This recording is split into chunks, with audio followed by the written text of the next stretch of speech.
But today we are talking about one of the hottest topics that we have going on inside our world. Not right now, but like all the time. Literally all the time. I feel like this conversation, I'm saying this word 75 times a week.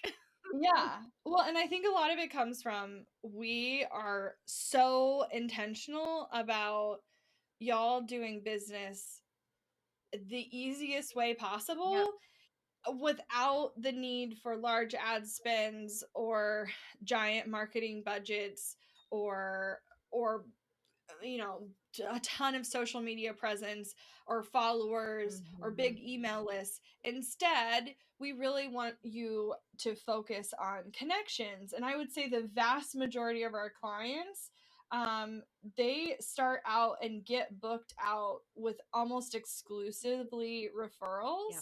And then as they grow, they definitely start experimenting with other strategies. But to get to the point where they're fully booked, this is where they're spending their time and energy, and it is so effective. And so we want to talk about some different ways 10 that ways. you can 10 ways, you y'all. can start to look into getting more referrals in your world. Well, and I want to start this off with a caveat / just yell at you about referrals before we get into the strategies. A referral lead is just as a real lead as a stranger. Yes. Quit downplaying the quality and impact that referrals can have in your business just because they felt easier to get. Or that they flowed to you better, or whatever. That is literally the definition of an easy business, is utilizing something that's easy to get and flows to you better. Referrals by and far are higher quality, will pay better, will be easier to work with, will finish their projects faster, will maintain their scope, and also they know other dreamy clients who can lead you referrals. It literally just takes one dreamy client to unlock an entire network of other dreamy clients.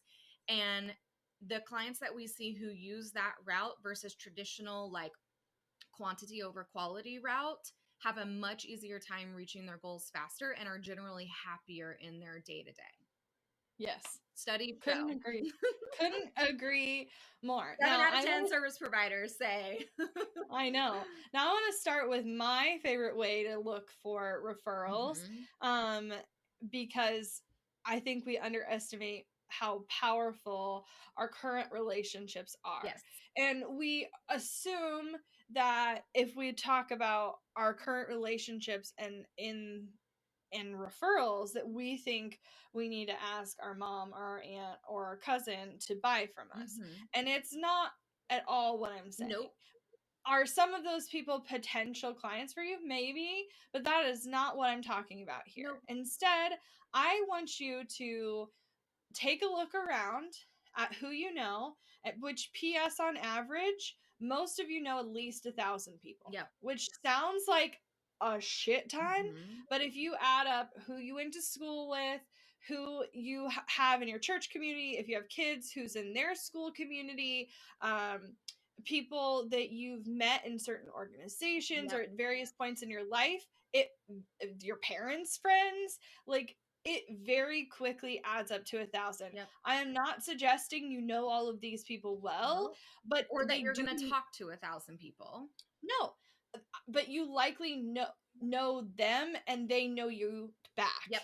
And the level is irrelevant, but you have a network. And so I want you to look around at your network and identify 2 people, maybe 3, that you would consider super connectors.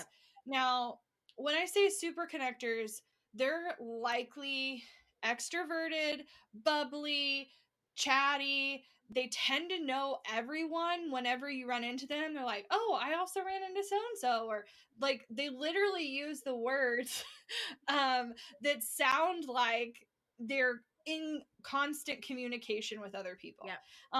It's like actively a part of what they're saying and doing. And so I think it's important that we pay attention to that. Okay, so if they're the kind of person that is like clearly just well known in the community and obviously connected to other people, they also, just by nature, in my opinion, tend to be helpers. Yes. And they tend to be people who want to connect others. Like that's part of who they are. Mhm. My best friend, Madeline, she is undoubtedly a connector. Mhm.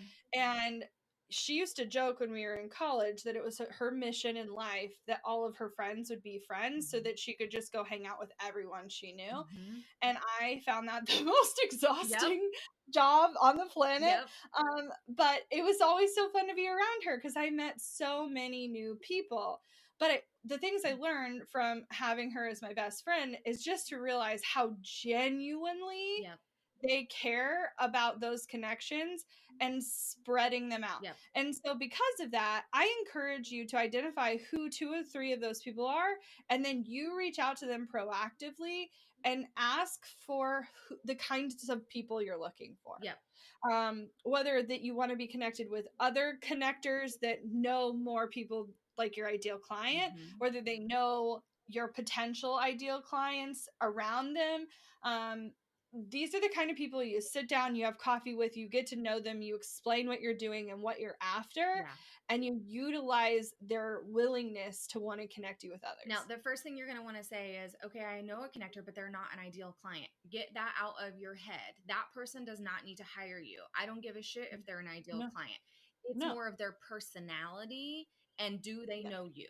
That's it. Mhm. Those are the filters. Because if they already know you and love you, they want to support you and see you succeed. Check. Yeah. And if their personality is a bubbly one, you never know who they know. And they might introduce you to just more connectors, but it's like it's always that, like, 1 degree of separation, 3 degrees of separation kind of thing. It's not going to take you long to find someone who is more in that ideal client Yeah. range. 2 to 3 degrees of separation is not Right. uncommon, and it's still going to have a lot of validation tied to Yep. it.